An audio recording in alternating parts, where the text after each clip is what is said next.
So, Haran, double-minded.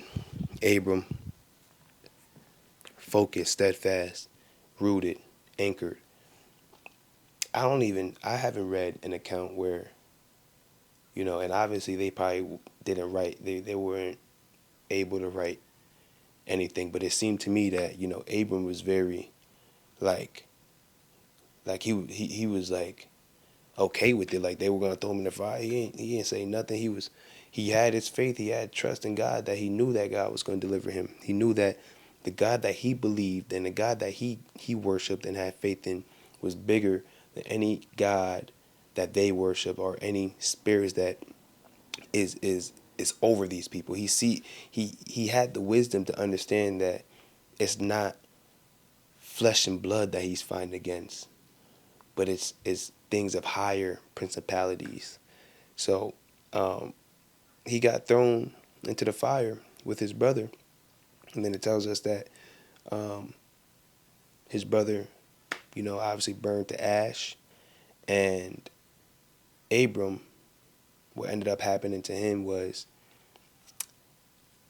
the cords that they tied him up with, they burnt away, but everything else was still tacked with him. Even his lower garment wasn't even burned. Um, and then it talks about how the people who threw Abram and his brother in there, um, the fire got big and consumed them. And man, when I was hearing that, when I heard that, it reminded me of what the fire of God does, what His fire does. It consumes all things that are not of Him, that are not holy. So the cords that they put on him, that was not of God. He would never put you in bondage. He would never um, he's not a person that wants prisoners. Like if you don't want to follow him, you don't want to keep his word, you don't have to. He still loves you, and he still knows what your beginning and end is, whether you realize it or not. He still knows what it is. And he will sit there and he'll be patient, because at the end of the day, your life has already been written.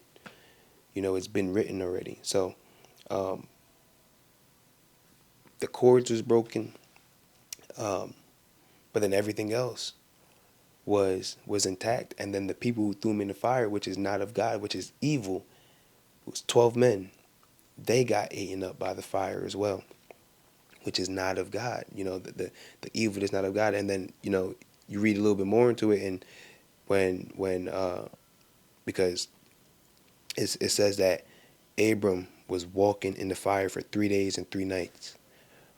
You know, as God was delivering him, and I can only imagine that the people, there was 900,000 people, almost a million people there to watch him, the multitude that is advocating for this. Not one person came up against the king. Not one person said this, you shouldn't do this. That means they were all corrupted, and God showed the hand to all of them, and defeated their gods.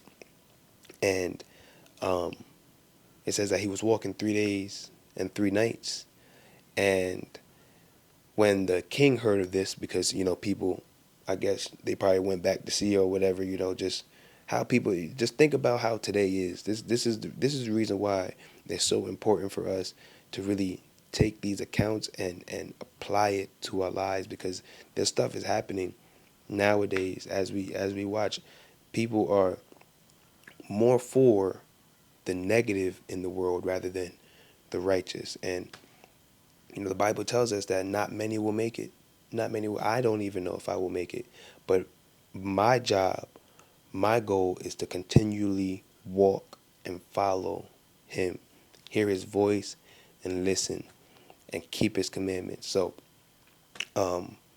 he was walking back and forth for 3 days and 3 nights, and I can only imagine he was praising, he was worshiping God, because he got thrown in his fire. Mind you, he had faith, but being fleshly, there's some type of, you know, I don't like to use the word fear, because the only thing that we should be fearing is God, and it's a good fear. It's a healthy fear.